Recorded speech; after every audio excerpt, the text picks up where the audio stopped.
¿Y si te dijera que la división más grande en la historia del cristianismo no fue causada por enemigos externos, sino por los propios seguidores de Cristo? Lo que vas a escuchar hoy puede sacudir tu entendimiento espiritual, porque esta no es solo una historia antigua, es una herida que sigue abierta en el corazón de la Iglesia. Católicos y ortodoxos, dos ramas que surgieron de un mismo tronco sagrado, aún caminan separadas después de 1000 años. Pero, ¿cómo ocurrió algo tan devastador? ¿Fue solo por orgullo humano o hubo fuerzas mucho más profundas, espirituales y proféticas en juego? Muchos creen que esta división fue una simple diferencia de costumbres, pero no fue así. La verdad es que una sola palabra añadida al credo, un desacuerdo sobre la autoridad espiritual y una cruzada que terminó en el saqueo de una ciudad santa por parte de cristianos contra cristianos, cambiaron para siempre la historia de la Iglesia. Si tú eres alguien que anhela conocer la fe verdadera, si alguna vez te has preguntado qué separa a católicos y ortodoxos, y más aún, qué los podría volver a unir, entonces este video fue hecho para ti. Presta mucha atención, porque lo que estás a punto de descubrir no es solo historia, es un llamado urgente a la unidad, al discernimiento y a una comunión más profunda con Cristo.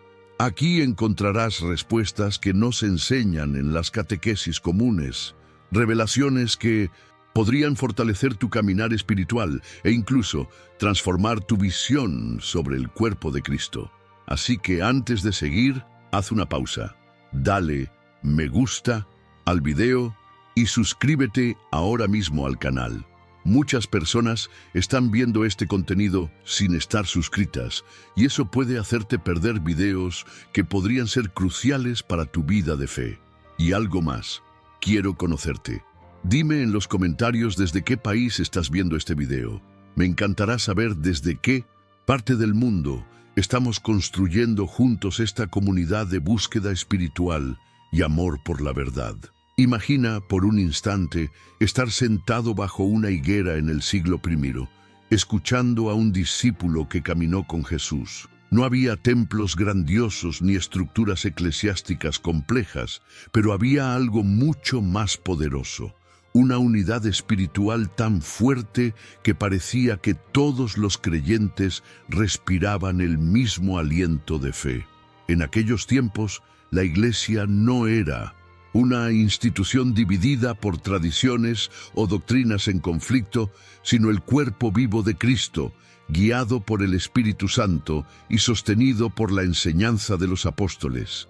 La comunión entre los creyentes era un reflejo directo de las palabras de Jesús en Juan 17:21, para que todos sean uno, como tú, oh Padre, en mí y yo en ti. Este ideal de unidad no era un sueño, era una realidad palpable que definía el alma de la Iglesia primitiva. La estructura que sostenía esa unidad no surgió de la casualidad, sino de la tradición apostólica. Cada comunidad cristiana era guiada por un obispo, considerado un sucesor directo de los apóstoles, encargado de preservar la pureza de la doctrina y la autenticidad del mensaje de Cristo. La Iglesia se entendía a sí misma como una santa católica y apostólica. Esta no era una frase decorativa repetida en credos vacíos, sino una declaración de identidad sagrada.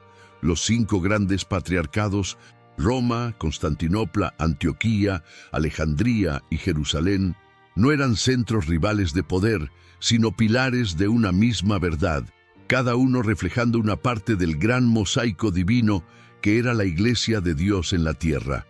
Es impresionante cómo esta forma de organización era vista no como una estrategia humana, sino como una extensión directa del orden divino. La autoridad no se concebía como dominación, sino como servicio, no como imposición, sino como cuidado pastoral. Los concilios eran convocados no para debatir por ambición, sino para proteger la fe de herejías que amenazaban la unidad del cuerpo de Cristo. Un ejemplo poderoso fue el Concilio de Nicea en 325 d.C., donde se defendió la divinidad de Jesús frente al arrianismo.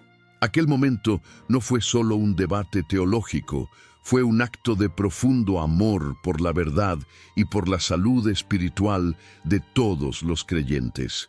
Y lo más bello de todo es que los cristianos de esa época vivían con la plena convicción de que formaban parte de un solo cuerpo, sin importar su origen cultural, lengua o región. La comunión se expresaba en el compartir del pan, en la oración comunitaria, en el amor mutuo y en la práctica del perdón. ¿Cuántas veces olvidamos hoy que ser iglesia no es pertenecer a una estructura, sino vivir una vida de entrega, santidad y testimonio? Cuando Pablo escribe en 1 Corintios 12:27, vosotros, pues, sois el cuerpo de Cristo y miembros cada uno en particular, está recordando que la unidad no es opcional, es esencia. Sin embargo, como ocurre en todas las historias humanas donde interviene el libre albedrío, esa unidad comenzó a ser desafiada, no de forma abrupta, sino como una grieta que se ensancha con el tiempo. La mezcla de factores culturales, políticos y hasta personales fue debilitando poco a poco ese hermoso tejido espiritual que unía a todos los cristianos. Pero para entender cómo se sembraron esas diferencias, primero debemos seguir el rastro de las tensiones que comenzaron a emerger y cómo la misma estructura que una vez protegió la verdad también permitió que se gestara la división. La unidad que definía a la iglesia primitiva comenzó a enfrentar sus primeros desafíos, no por una falta de fe, sino por el peso inevitable de la historia. Las diferencias culturales entre Oriente y Occidente, que habían coexistido por siglos dentro del Imperio Romano, comenzaron a reflejarse también dentro de la iglesia. La lengua era una de las primeras barreras. Mientras en Occidente se hablaba principalmente latín, en Oriente se utilizaba el griego. Esta simple diferencia lingüística no solo afectó la comunicación, sino también la interpretación teológica. Palabras como ousia y substantia no siempre se entendían igual, y con el tiempo, esto daría lugar a debates profundos sobre la doctrina y la naturaleza de Dios mismo. Pero aún más allá del idioma, había maneras distintas de vivir la fe, de organizar la iglesia y de entender la autoridad. El colapso del Imperio Romano de Occidente en el año 476 marcó un giro decisivo. Mientras Roma caía ante invasores bárbaros, el Oriente, con Constantinopla como su corazón, permanecía fuerte bajo lo que hoy llamamos el Imperio Bizantino. Esta división política trajo consigo una consecuencia espiritual. En el vacío de 1900, poder dejado en Occidente, el obispo de Roma, el Papa, comenzó a asumir un papel cada vez más central. Ya no era solo un pastor entre pastores, sino un símbolo de orden, guía y protección para los cristianos que vivían en medio del caos. Por el contrario, en el Oriente, la figura imperial seguía teniendo influencia directa sobre los asuntos eclesiásticos, lo que generó una dinámica diferente entre Iglesia y Estado. Y aquí surge una pregunta importante. ¿Quién debía tener la última palabra en cuestiones de fe y doctrina? ¿El Papa, como sucesor de Pedro, o el Concilio de Obispos guiado por el Espíritu Santo? Esta tensión no se manifestó de golpe, pero comenzó a sembrar inquietudes en ambos lados. Imagina dos hermanos que crecieron con la misma enseñanza, pero uno vive en la ciudad y otro en el campo. Con el tiempo, sus hábitos, su forma de hablar y hasta sus costumbres comienzan a diferenciarse. Así sucedió con la Iglesia. Las liturgias se volvieron distintas, las disciplinas de ayuno variaron y ciertas prácticas locales ganaron fuerza y autoridad, al punto que parecían ajenas al otro lado. A pesar de todo, la intención de mantener la unidad seguía viva. Hubo concilios, cartas intentos sinceros de reconciliación, pero también había orgullo, miedo a perder influencia y malentendidos acumulados. La comunión entre Oriente y Occidente aún existía, pero comenzaba a resquebrajarse. Uno de los mayores puntos de fricción fue la creciente insistencia del obispo de Roma en ser reconocido como autoridad suprema sobre toda la Iglesia. Para Occidente, esto era una necesidad pastoral. Para Oriente, una innovación peligrosa que se alejaba de la tradición apostólica. No era simplemente una disputa de poder, sino una diferencia profunda sobre cómo debía operar la Iglesia que Cristo fundó. Y así, entre diferencias culturales, estructuras políticas divergentes y visiones opuestas sobre la autoridad espiritual, el camino hacia la división se fue trazando lentamente. Pero, antes de que el quiebre se hiciera oficial, es fundamental mirar con atención cómo funcionaba esa estructura eclesiástica inicial, especialmente el papel único que el obispo de Roma comenzó a reclamar. Para entender por qué la grieta se profundizó, debemos volver al origen del liderazgo papal y al concepto de la pentarquía, que una vez sostuvo la unidad de la Iglesia como reflejo del cielo mismo. En los primeros siglos de la Iglesia, el liderazgo espiritual no estaba centrado en una figura única, sino que existía una red de autoridades eclesiásticas distribuidas en 5 grandes patriarcados: Roma, Constantinopla, Antioquía, Alejandría y Jerusalén. Esta organización fue conocida como la pentarquía, y cada patriarca tenía su ámbito de influencia, pero todos estaban unidos por la misma fe y compromiso con la verdad de Cristo. Este equilibrio era visto como un reflejo de la armonía celestial. No se trataba de una estructura jerárquica basada en el poder, sino de una comunión espiritual, donde cada obispo actuaba como pastor de su rebaño, pero en perfecta conexión con los demás. Era, en esencia, una expresión viva de 1 Corintios 12:12, porque así como el cuerpo es uno y tiene muchos miembros, así también es Cristo. Dentro de esa estructura, Roma ocupaba un lugar especial, no solo por ser la capital del imperio, sino porque allí, según la tradición apostólica, fueron martirizados Pedro y Pablo. Pedro, en particular, era visto como la roca sobre la cual Cristo edificaría su iglesia. Mateo 16:18. Esta afirmación de Jesús fue interpretada por muchos como la base del primado petrino. Pero aquí es donde comienza una diferencia crucial. Mientras el Occidente interpretaba ese texto como un mandato de autoridad universal para el obispo de Roma, el Oriente lo entendía como un honor de precedencia, no de supremacía. El obispo de Roma era considerado el primus inter pares, el primero entre iguales, no un monarca espiritual sobre toda la Iglesia. Este matiz, aparentemente sutil, se convertiría en un punto de tensión creciente. En un principio, los demás patriarcas respetaban la voz de Roma como una fuente de sabiduría y guía doctrinal.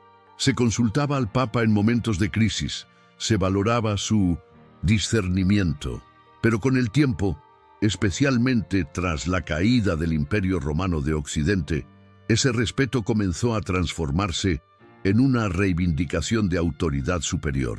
El Papa ya no era solo el hermano mayor entre los obispos, sino que empezó a actuar como padre de todos, reclamando potestad incluso sobre iglesias que tradicionalmente habían sido autónomas. Para los patriarcas de Oriente, esta evolución era preocupante. Desde su perspectiva, la Iglesia debía seguir guiada por el modelo de los concilios ecuménicos, donde las decisiones se tomaban colectivamente, como en Hechos 15, durante el Concilio de Jerusalén. Allí, los apóstoles discutieron juntos, oraron juntos y llegaron a un consenso bajo la guía del Espíritu Santo. No hubo una sola voz que impusiera la decisión. Este modelo colegiado era visto como más fiel al espíritu del Evangelio. Así que, cuando Roma empezó a actuar de forma unilateral en asuntos de doctrina, los orientales comenzaron a ver eso no como un liderazgo espiritual, sino como una forma de centralización que amenazaba la unidad. La tensión entre estos dos modelos de gobierno eclesial, uno centrado en una figura, otro en un cuerpo colegiado, preparó el terreno para disputas mucho más profundas. Aunque la comunión todavía existía, era evidente que las raíces estaban siendo sacudidas. La autoridad del obispo de Roma, que había nacido de la devoción y del testimonio de los mártires, comenzaba a transformarse en un símbolo de controversia. Pero para comprender plenamente cómo esa autoridad se expandió y comenzó a generar resistencia, necesitamos mirar lo que ocurrió tras la caída del Imperio Occidental, cuando el Papa no solo asumió un rol espiritual, sino también político. A medida que el Imperio Romano de Occidente colapsaba bajo el peso de invasiones, decadencia moral y caos político, un vacío de liderazgo se hizo evidente, y en medio de esa oscuridad, una figura comenzó a brillar con fuerza.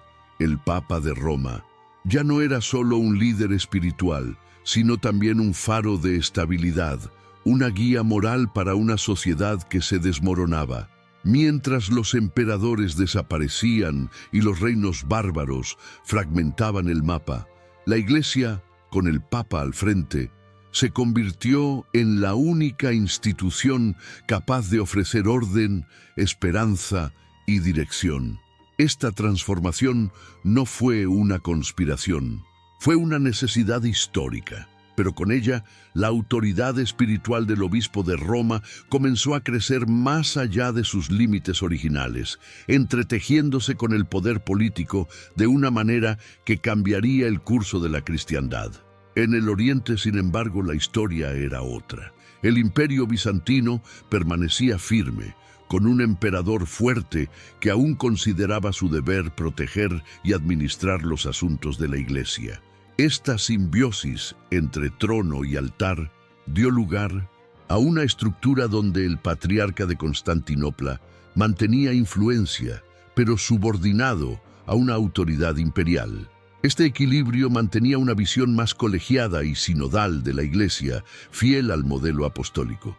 Por eso, el crecimiento de la autoridad papal en Occidente no fue visto en Oriente como un desarrollo positivo, sino como una desviación peligrosa de la tradición. Para ellos, era como si un hermano comenzara a actuar como padre, sin haber sido llamado a ese rol por toda la familia. La tensión creció especialmente tras el Concilio de Calcedonia en el año 451. Allí se otorgó al patriarca de Constantinopla un estatus igual al del obispo de Roma, considerando a Constantinopla como la Nueva Roma. Esta decisión, que buscaba equilibrio, fue rechazada por los papas de Occidente. Ellos veían en ello una amenaza directa a su primacía espiritual. Las cartas se volvieron más duras, las decisiones más unilaterales y el lenguaje cada vez más autoritario. Roma ya no se contentaba con ser consultada, exigía ser obedecida. Y en esa exigencia, muchos en Oriente comenzaron a ver no la voz de Pedro, sino la sombra del poder humano que comenzaba a eclipsar la verdad divina. Imagina a una familia donde el hermano mayor, tras la muerte del padre, empieza a tomar decisiones por todos. Al principio, sus intenciones son nobles, pero con el tiempo, sus palabras ya no suenan como consejos, sino como mandatos. Los otros hermanos, aunque lo respetan, comienzan a sentirse ignorados, incluso reemplazados. Eso mismo ocurrió entre Roma y los otros patriarcados. La preocupación no era solo teológica, sino profundamente espiritual. ¿Podía una sola voz definir la fe de todos sin el consenso del cuerpo de Cristo? ¿Dónde quedaba el modelo de Hechos 15, donde los apóstoles decidían juntos, en oración y con discernimiento? Esta centralización creciente en la figura del Papa fue vista en Oriente como una ruptura con la antigua comunión eclesial. Y aunque aún no se había producido un cisma formal, las grietas eran cada vez más visibles. El camino hacia la división no se construyó con un solo conflicto, sino con siglos de diferencias acumuladas. A partir de este punto, cualquier nueva controversia teológica, por pequeña que fuera, encontraba un terreno fértil para convertirse en motivo de ruptura. Y uno de esos temas estaba ya surgiendo en el horizonte, una única palabra añadida al credo que encendería la llama del desacuerdo. Pero antes de entrar en ese conflicto, necesitamos comprender el fondo doctrinal que lo hizo tan explosivo. En el corazón de toda gran división, siempre hay una diferencia de visión, y en el caso de la separación entre Oriente y Occidente, esa visión comenzó a divergir sobre el mismo misterio central de la fe cristiana, la Santísima Trinidad. Aunque ambas iglesias creían firmemente en el Padre, el Hijo y el Espíritu Santo como un solo Dios verdadero, la forma de entender la relación entre las tres personas divinas comenzó a separarlas. En el credo de Nicea-Constantinopla del año 381 se afirmaba claramente que el Espíritu Santo procede del Padre. Esta formulación era aceptada universalmente, hasta que en Occidente se añadió la famosa cláusula filioque, y del Hijo. Este cambio, aunque parecía pequeño en palabras, alteró profundamente el entendimiento teológico y fue percibido por los orientales como una ruptura con la tradición sagrada recibida por los padres de la Iglesia.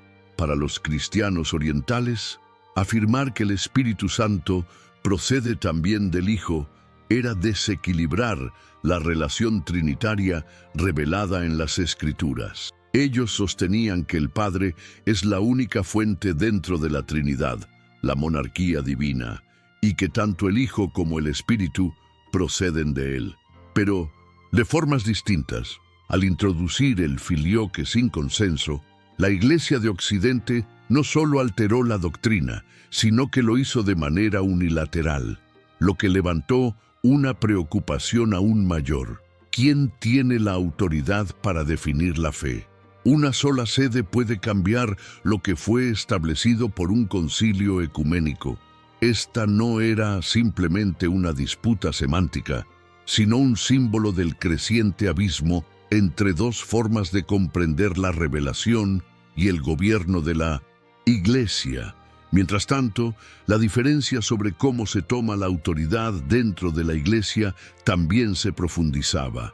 En Oriente, la guía espiritual se entendía como una comunión entre obispos reunidos en concilio bajo el soplo del Espíritu. En Occidente, la figura del Papa asumía cada vez más un papel de garante supremo de la verdad, hasta el punto de actuar solo en ciertas definiciones doctrinales. Esta distinción entre un modelo colegiado y uno centralizado se convirtió en una de las fracturas más visibles entre ambas tradiciones. No se trataba de quién tenía la razón, sino de cómo cada uno creía que el Espíritu Santo guiaba a la Iglesia de Cristo. Y como veremos, esa diferencia marcaría el rumbo hacia el cisma que estaba por estallar. A lo largo de los siglos, los desacuerdos entre Oriente y Occidente se acumularon como piedras en una mochila demasiado pesada. Y aunque la fe seguía siendo una, la misma que proclama que Jesús es el Hijo de Dios, nacido de la Virgen, crucificado y resucitado, la manera de vivir esa fe, de organizar la Iglesia y de preservar la verdad ya no era la misma. Para el año 1054, las tensiones habían alcanzado un punto sin retorno. Lo que comenzó como una misión diplomática para resolver disputas sobre jurisdicciones y prácticas litúrgicas terminó en un acto que nadie imaginó que cambiaría la historia: la excomunión mutua entre el Papa de Roma y el Ninto, patriarca de Constantinopla. Ese día, sobre el altar de Santa Sofía, se depositó un documento que rompía siglos de comunión. Y aunque ambos lados no buscaban necesariamente una separación definitiva, la herida fue tan profunda que nunca se cerró del todo. Las causas eran muchas, pero el centro del conflicto giraba en torno a la autoridad. Roma insistía en que el Papa tenía jurisdicción universal sobre todos los cristianos. Constantinopla rechazaba esa afirmación, defendiendo un modelo de liderazgo compartido entre los patriarcas. A eso se sumaban diferencias en prácticas litúrgicas, como el uso de pan con levadura o sin levadura en la Eucaristía, y el resentimiento por las intervenciones de Roma en tierras del Este. Esta mezcla de teología, política y orgullo humano llevó a lo que hoy conocemos como el Gran Cisma. Lo más doloroso fue que no se trataba de una ruptura con herejes o paganos, sino entre hermanos que compartían la misma raíz apostólica. Como dice Marcos 3:25, y si una casa está dividida contra sí misma, tal casa no puede permanecer. Desde aquel momento, dos caminos paralelos se formaron, el de la Iglesia Católica Romana, con el Papa como cabeza visible y fuente de doctrina, y el de la Iglesia Ortodoxa Oriental, que permanecía fiel al modelo conciliar y a las prácticas de los primeros siglos. Ambas conservaron elementos esenciales del cristianismo. Ambas mantuvieron sacramentos válidos y ambas reclamaban ser herederas legítimas de la tradición de Cristo, pero la separación estaba hecha. Y lo que antes era un cuerpo unido en misión y en espíritu, se transformó en dos iglesias divididas por una historia de heridas no sanadas. Sin embargo, la historia no termina allí, porque después del cisma, nuevas doctrinas surgirían en Occidente y la distancia se haría aún mayor. Después del cisma de 1054, lo que antes eran pequeñas grietas comenzaron a abrirse como abismos. Sin la constante comunión y diálogo entre Oriente y Occidente, cada iglesia empezó a desarrollar su propia comprensión teológica y sus doctrinas particulares. En la Iglesia Católica Romana, la figura del Papa se consolidó aún más, llegando a formularse oficialmente el dogma de la infalibilidad papal en el Concilio Vaticano I en 1870. Según este dogma, el Papa, al hablar ex cátedra, es infalible en cuestiones de fe y moral. Para los ortodoxos, esta enseñanza no solo era inaceptable, sino contraria al modelo apostólico. ¿Cómo podía un solo hombre hablar en nombre de toda la Iglesia sin la confirmación del cuerpo episcopal? En la visión ortodoxa, tal afirmación rompía la antigua unidad basada en el consenso de los concilios. Otra gran diferencia que surgió fue la doctrina de la Inmaculada Concepción de la Virgen María, proclamada en 1854, mientras que el catolicismo enseñaba que María fue concebida sin pecado original para ser un vaso puro digno de llevar al Salvador. La tradición ortodoxa mantenía que, aunque María fue purificada por el Espíritu Santo, no era necesario afirmar su concepción sin pecado, porque la idea occidental de pecado original no se compartía del mismo modo. Para los ortodoxos, el pecado original es más una condición de muerte y separación de Dios, no una culpa heredada. Esta diferencia puede parecer sutil, pero revela visiones profundamente distintas sobre la naturaleza humana, la salvación y la obra de Cristo. Finalmente, el concepto del purgatorio se convirtió en otro punto de desacuerdo. En la doctrina católica, el purgatorio es un estado temporal de purificación para las almas que murieron en gracia, pero aún no están completamente santas. En contraste, la Iglesia Ortodoxa rechaza esta visión como una construcción teológica innecesaria. Para ellos, el alma pasa a la presencia de Dios y espera el juicio final, pero no sufre en un fuego purificador como lo describe el catolicismo. Se hacen oraciones por los muertos, sí, pero como acto de misericordia, no para reducir penas temporales. Así, vemos cómo dos iglesias que una vez caminaron juntas en la misma fe, comenzaron a hablar lenguajes doctrinales cada vez más distintos. Pero aún hay más. porque las heridas no solo vinieron de la teología, sino también de la espada. Si el cisma de 1054 rompió la comunión espiritual entre Oriente y Occidente, las cruzadas terminaron de desgarrar el corazón de la cristiandad. Lo que comenzó como un llamado noble, recuperar la Tierra Santa en nombre de Cristo, terminó, en su cuarta edición, en una de las mayores tragedias entre hermanos de fe. En 1204, durante la Cuarta Cruzada, los ejércitos cristianos occidentales no marcharon sobre Jerusalén, sino sobre Constantinopla, la joya del Oriente cristiano. Allí no enfrentaron a infieles, sino que saquearon templos, profanaron relicarios, violaron mujeres y destruyeron íconos sagrados. La majestuosa iglesia de Santa Sofía fue convertida en establo. Imagina el dolor de ver a tus propios hermanos derribando lo que tú consideras santo. Fue una herida que aún hoy, más de 800 años después, permanece abierta en la memoria ortodoxa. Aunque el Papa Inocencio III condenó el ataque, muchos ortodoxos vieron en este acto no solo una traición, sino la confirmación de que Roma ya no veía a sus hermanos del Este como iguales, sino como enemigos o súbditos. Esta violencia selló en la práctica la división de la Iglesia, y lo que antes era una discusión doctrinal o de autoridad, se convirtió en resentimiento, desconfianza y dolor. La creación del efímero Imperio Latino de Constantinopla fue una humillación profunda para los ortodoxos, que vieron sus monasterios saqueados y su tradición despreciada por quienes decían compartir la misma fe. ¿Cómo sanar un corazón que fue herido no por el mundo, sino por quien debía protegerlo? Las cruzadas, que originalmente buscaban expandir la gloria de Dios, terminaron convirtiéndose en una mancha oscura en la historia de la Iglesia. Aún hoy, muchas de las reliquias robadas se encuentran en catedrales occidentales, como testigos silenciosos de un pecado cometido entre hermanos. Y aunque los últimos papas han pedido perdón por aquellos hechos, el camino hacia la unidad plena sigue lleno de obstáculos, porque cuando se hiere la confianza, no basta una disculpa, hace falta tiempo, humildad y acción sincera. Pero incluso después de tanta oscuridad, aún queda esperanza. Y la pregunta permanece, ¿es posible restaurar lo que una vez se rompió?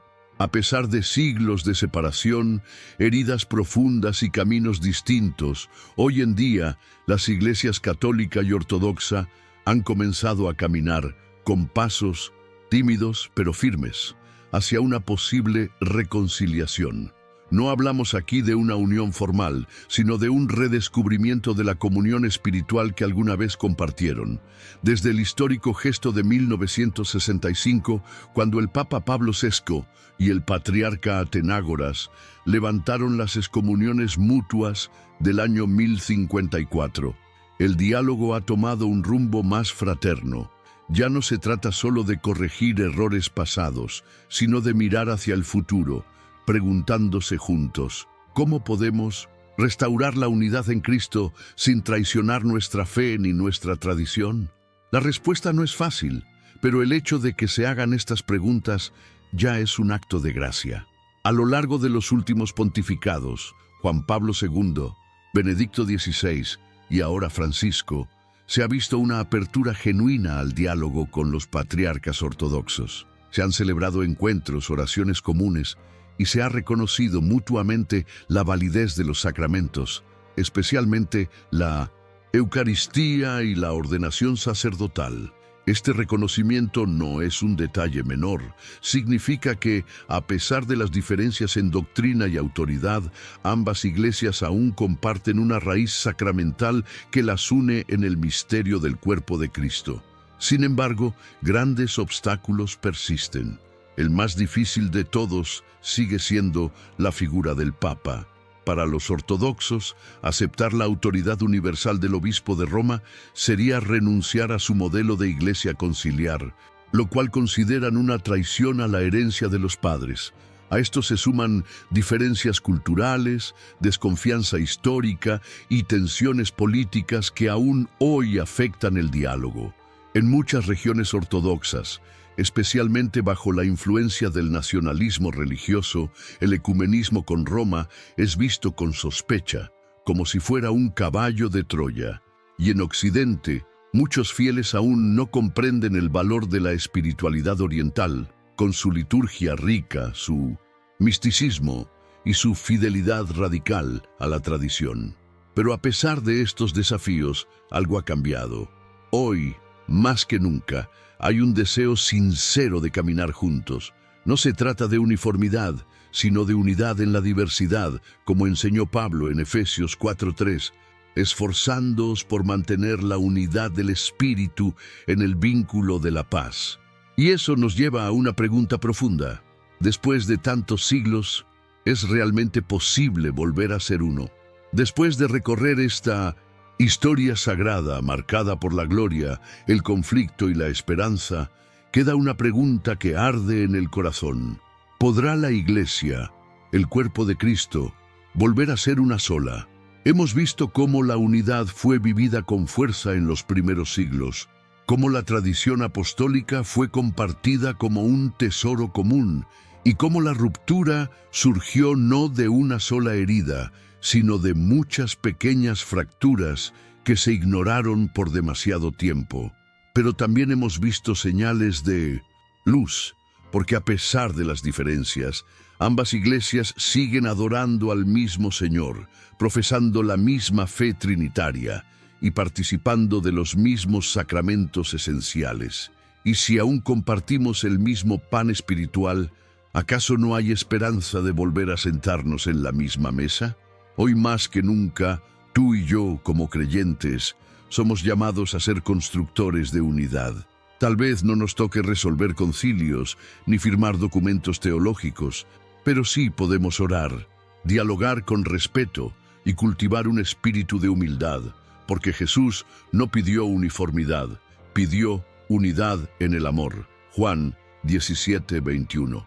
Eso empieza por reconocer que la verdad de Dios es más grande que nuestras diferencias humanas. Empieza por dejar de mirar al otro como hereje o enemigo y comenzar a verlo como hermano. Y si te has sentido alguna vez dividido por tradiciones, ritos o dogmas, este es el momento de buscar la verdad con sinceridad. Lee las Escrituras, ora, pregunta. Porque quien busca la verdad con corazón limpio, tarde o temprano, encuentra a Cristo en su plenitud. Y ahora, quiero invitarte a reflexionar con sinceridad. ¿Crees tú que la unidad entre católicos y ortodoxos es posible? ¿Has experimentado el peso de esta separación en tu propia vida espiritual? Déjame tu respuesta en los comentarios, porque quiero leerte, quiero orar contigo. Y quiero que este espacio sea un lugar de encuentro y de comunión. Si este contenido tocó tu corazón, no olvides dejar tu me gusta, suscribirte al canal y activar las notificaciones para no perder los próximos videos que seguirán explorando los misterios de la fe, la historia de la Iglesia y el llamado eterno de Cristo a vivir en unidad. Y si te quedaste con hambre de saber más, no te vayas aún. El siguiente video que aparece en tu pantalla puede ser justo la respuesta que tu alma está buscando. Después de todo lo que aprendiste hoy, quiero dejarte con una sola pregunta. ¿Crees que aún es posible la unidad entre católicos y ortodoxos o ya es demasiado tarde? Tu opinión es valiosa y puede enriquecer esta comunidad de fe que estamos formando aquí. Así que escríbelo en los comentarios. ¿Qué piensas tú sobre esta división? Además, me encantaría saber desde qué país estás viendo este video. Comparte tu origen y ayúdanos a conectar como hermanos de distintas tierras que buscan la misma verdad. Si este video te hizo reflexionar, no olvides suscribirte al canal y activar la campanita de notificaciones. Eso nos ayuda a seguir trayéndote contenido profundo, espiritual y transformador que no verás en cualquier lugar. Este canal existe para fortalecer tu fe, abrir tus ojos espirituales y llevarte cada vez más cerca de la verdad que Cristo reveló. Y no te vayas todavía. El siguiente video que aparece en tu pantalla puede ser justamente lo que tu alma necesita ver hoy. Haz clic y sigue creciendo en el conocimiento de la fe.